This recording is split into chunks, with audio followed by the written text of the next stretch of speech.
In this video, we're looking at John, who's a triathlete. In the video, he's swimming around a 140 to 145 per 100 meters, and he said he can hold this for about 1500 meters. Now, as I've looked through the video, he's doing a lot really well, but there are some things that stand out to me that he could do to increase his speed. And I could see him getting down close to the 130s if he was able to make some of the changes that we're about to go through now. When it comes to technique, we want to start with the fundamentals, and good fundamentals in freestyle is the right body line and head position. And you can see he's doing that really well, where the eyes are looking slightly forwards there, top of the head's out of the water, really nice body line. So he's got everything above that horizontal line. So in terms of minimizing drag, he's doing a lot there with his body, which is great. When we skip to the front view, if you have a look at his rotation side to side, he's rotating quite well there. Now, good rotation in freestyle is not 90 degrees. It's closer to 30 to 40 degrees if we measure that through the back of the shoulders with the surface of the water. Now, you'll see there, he's just over-rotating slightly on that right-hand side, and you'll see the same thing with the hips. So he is over-rotating on the right side a little bit, which he could reduce, but it's not a huge amount. On this side, you can see through the back of the shoulders with the surface of the water, 33 degrees. That's right in that sweet spot, which is excellent. So overall, he's generally pretty good with that rotation.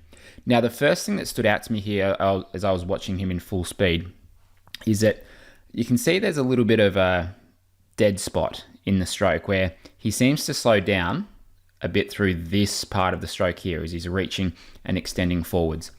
Now, if we look at what's causing that, the thing that's causing that for John is that when he enters the water, you can see what happens with his hand. He enters nicely, where he's got his fingers first, elbows up, great entry position, which leaves him a bit of room to slide or extend that hand forwards. But after that, you'll see that the hand drifts up a bit. Now, as he's extending forwards, you'll see that the fingers are higher than the wrist is higher than the elbow. That's not what we want. Even though it looks like it's not that much of a difference from where we want to be, that creates quite a bit of drag. So we do call that putting the brakes on, slowing yourself down, even though it's quite a minor change compared to this position here.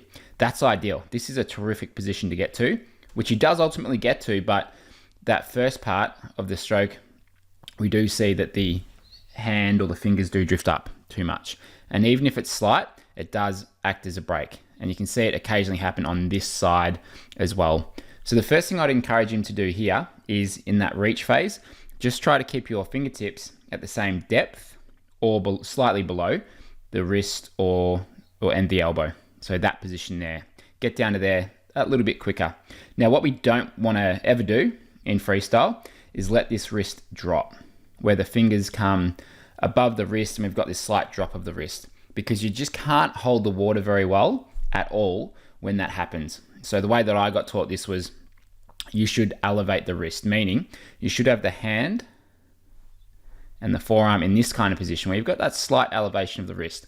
Gives you a bigger paddle to work with, so you've got more surface area there. Whereas if this is bent at the wrist in either direction, then it's going to impact the size of your paddle, the surface area that you've got to work with. So keep the wrist slightly elevated. So that'd be the first thing. Now, after that, to me, the biggest opportunity for him is in his catch.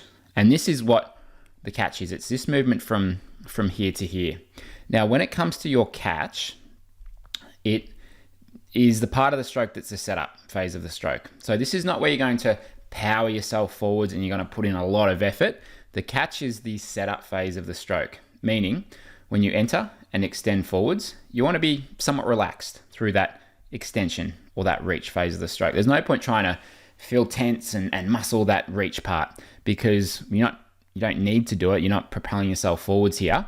But if you are somewhat relaxed with the arm, just enough tension to keep that shape that I talked about earlier, then as you go through the catch from here down to here, our aim is to get what we'd call a high elbow position. Now, a high elbow doesn't mean elbow near the surface. What it means is if we draw a line from your shoulder to your fingertips, we want this elbow to be somewhere above that imaginary line. And it can be even just slightly above it. It doesn't have to be much, but that's a high elbow catch. So what that would look like is this here. That is a high elbow catch, because if we drew an imaginary line from the shoulder to the fingers, then you could see that the elbow would be above that line. And you can see that if he had his arm in that position that we've just drawn, that's going to give him a lot more surface area to press back with. Where currently you can see that the paddle, his hand and forearm, most of it's facing down. So when he's moving through here, not much of that is being moved back. So he's not moving forwards as well as he could. Now, don't get me wrong. 140 to 145, that's a respectable time for a lot of triathletes, and he's doing a lot really well here.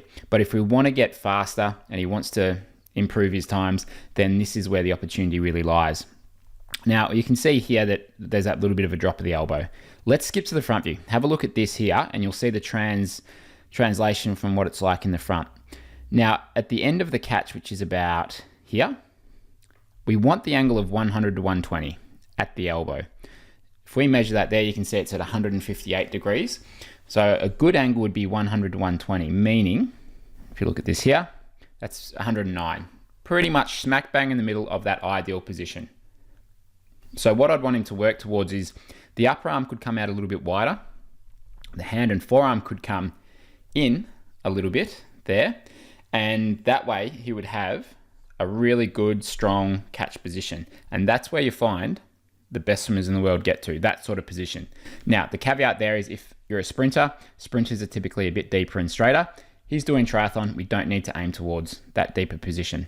Now, a similar thing on this left-hand side, you'll see that the arm angle is quite straight, 164 degrees. A good position there is going to be out here. That's 103 degrees. That's where we want to get the catch, as you can see in this footage here. So at the moment, he's a little bit too straight with the arm through the catch, a little bit deep and also a bit wide at times. So we don't want to get that hand coming wider than the elbow.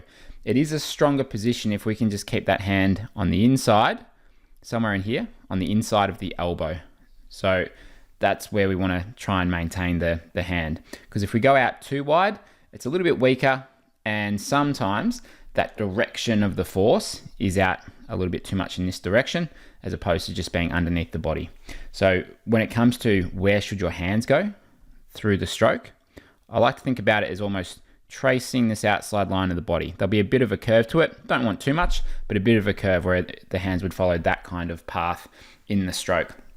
So how could he go about making that change? That is really the $1 million question. Now, it takes time, that's for sure. But what I've seen work really well for people, there's a few different things. The first one is some dry land exercises. Using a TheraBand or using some stretch cords, you can work on your catch position. And in our membership, we've got the 5-minute TheraBand exercise that I suggest swimmers do before training. It takes you through a couple of exercises, and one of those is just this catch movement, where you're basically looking to keep your upper arm in the same spot for the first part while your hand and forearm drops down, because it's a very foreign movement and we're just not used to doing that, because it's really only swimming that we're going to move our arm in that position. So the TheraBands can work. The other thing that I would suggest is some specific drills to work on that part of the stroke. If you can isolate that movement from here down to here, and you can practice that movement by using some drills and just build it up and establish that position, then it's going to be much easier to do it when you're swimming. So I think drills like setup drill, which you can see here, are really good to do. And then we've got a bunch of other ones inside of our membership in the 5-day catch challenge. And if you can do those drills as part of your warm-up, that's going to set you up really well for the session. And doing that every session gives you that frequency to be able to make it a habit, because you're not going to do it once and it's going to happen. It takes repetition. So we've got to do it on a consistent basis. Now, the other thing that can be good to do there is I'd suggest wear a snorkel. If you put a snorkel on and you get a pool boy, that way it takes the pressure off your breathing, pressure off your kick, and you can focus solely on just what you're doing with the arms. So some swimming with a pool boy and a snorkel, that makes it easier to develop and work on the catch. And you'll see all of these tips and more inside of our Effortless Swimming membership, where we've got a wide range of drills and we've got structured programs to help you do all these things. So thanks for watching. See you next week.